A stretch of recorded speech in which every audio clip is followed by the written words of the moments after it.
Hey, let's check in with The Blade Itself by Joe Abercrombie, tracks 23 to 33, where I think there's like 46 tracks in this altogether. And, I'm at that point right now where you go, oh, this isn't actually one full story. This is the first third of a trilogy. And,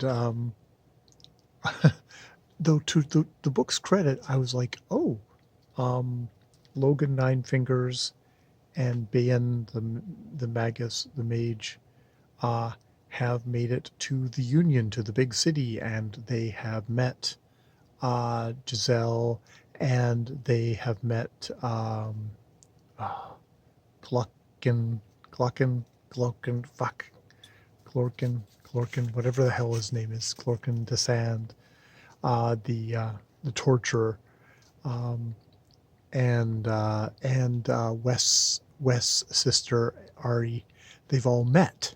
It's like, oh, they've all met. Wow, that happened sooner than I expected. Then I realized, oh, we're actually over halfway through the book. Um, and yes, they've met because this is a getting the band together sort of thing. Um, so they meet. There's an attempt on Logan's, probably the mage's life by an eater, at the very top of a tower, and the mage comes out and blows a freaking giant hole through a 4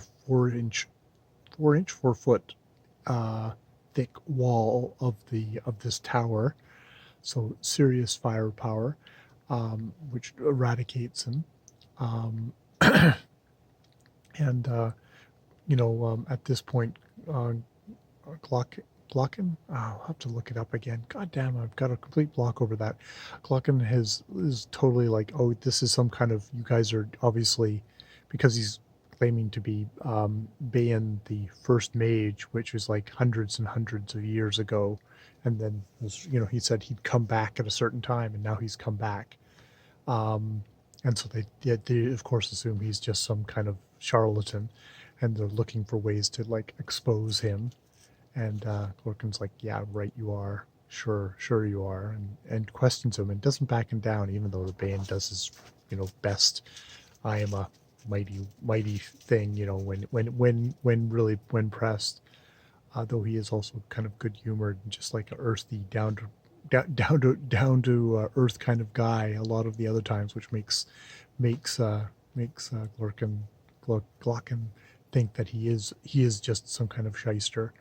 Um, but oh, but so he goes away saying like, yeah, well, I will figure this out.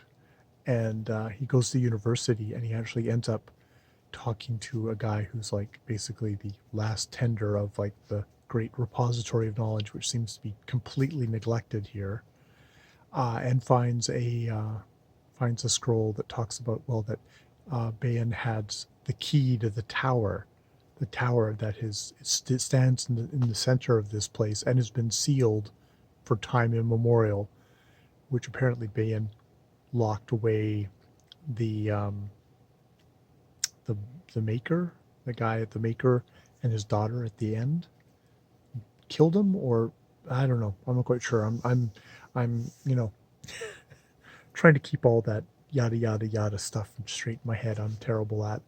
But it's like, oh, he's supposed to have a key to be able to open it. Okay, well then I will we'll brace him in public, probably to see, well then you have to open this. You're Bayan, you should have the key to open this. At which point, I guess we'll see what happens, because that could be kind of interesting. Um,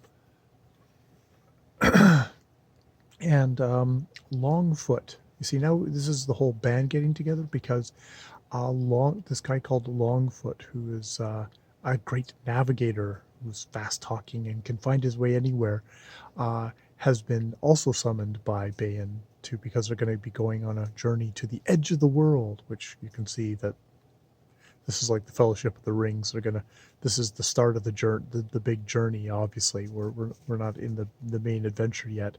They're gonna do a journey to the edge of the world, and Logan's like, we are, and it's like, yeah, and we're gonna hire a ship for it, and so they go off to hire a ship, and Longfoot's like, oh, I know the fastest way to get there. We go down here, and it's down through like crime infested stuff, and it's like, I don't think it's like, oh yes, yes, it's the fastest, and yeah, it's the fastest, but it's also the one where, Longfoot's like, oh, I've got this giant thing of money because Logan's like, oh, maybe I could, he wants change, so that means we have extra money. I could maybe, you know, it's been a long time since I've been with a woman. I could do that. And it's like pulling out coins and holding them up, which immediately attracts guys to, come and jump them. And I like how Logan is like, okay, he whacks one guy in the face, but he says, look, to the other two. It's like, I've got your guy's knife. Now you can have this little bit here and just leave us, or else I'm gonna have to take you guys out either too. So just take the money. It's like, oh, we could take him. It's like, you go first. It's like, no. It's like, and Logan's like, at one point I would have tossed the money down and then I would have stabbed the guy, but that was a younger me. And now it's just like, look, if I can get away from stuff and still be alive, because his constant refrain is, I'm still alive, I'm still alive. And yeah, they get out of that, and he's old enough now that he knows even a stupid little fight like this could be the end of him. So it's like, he's still alive because they get through that. And yeah, Longfoot is terrible, terrible at sensing danger. Can't fight, but is very good at hiding, which is very amusing. Is very amusing. Oh, and we've had this other thing, which I now kind of can make sense of everyone getting summoned by Bayan, is that Pharaoh, this slave girl, has been traveling with this guy called Wayun, who can make her turn invisible, which is good because she's a slave girl who's like on the run and like people are hunting her. And she's like, she's like, screw you guys. And like, we she is a slave. She's like slave, and she's really angry about that and about what it's done to her and her people. And they come upon like a slave train, and he's like cloaked them so that she looks like she's a boy. And one of the soldiers like comes over and says, oh, I saw you're looking at that little girl there. Hey, you want her? You can buy her. What? It's like, oh yeah, you can buy her. Like, you give me 10 for her because I'll just say she died in the desert. You get a cheap slave. I get 10 whatever money this is, and we're all ahead. And it's like no, it's like, yeah. And it's like she wants to kill all the guys who are doing the slaves. It's like, and then you'd have 100 slaves. How are you going to feed them? How are you going to protect them? How, when the people come for you, they're going to kill all of these people. It's like, at least they are still alive. It sucks, but they're still alive. She's like, oh God. And so they go on, but then she's like, I don't want to be with you. I don't want to do whatever stupid ass thing you're taking me to do. So she kind of slips away, at which point these people hunt her down, ride her down. She kills all the soldiers, but there's a man and a woman left. And except they're not really a man and a woman. And like, she's really good with her arrow. She's putting like arrow after arrow through him, and it's not doing anything. And he's choking her to death. And then suddenly there's like a soft voice. It's like, rest, my child, rest, because we have to take her to the prophet. And it's like, rest. It's like, fuck you. And she spits blood in her face, and it's like, stupid bitch. At which point Wayun shows up and says like, yeah, you're gonna let her go, and you're gonna leave, or else, and you can give my compliments to the prophet, because it's like, oh no, you're some filthy little thing. And so they go after him, and he kills them, and they're more of these eaters, because the second law is you will not eat flesh of men, or something like that. I can't remember what the first law is, but that's the second one. And it's like, oh, he's, and he kills them, or he dissolves them, and it looks like it's some kind of creature has been inhabited the flesh of a man and a woman. And he burns one, and I think the other one is water, and one is fire.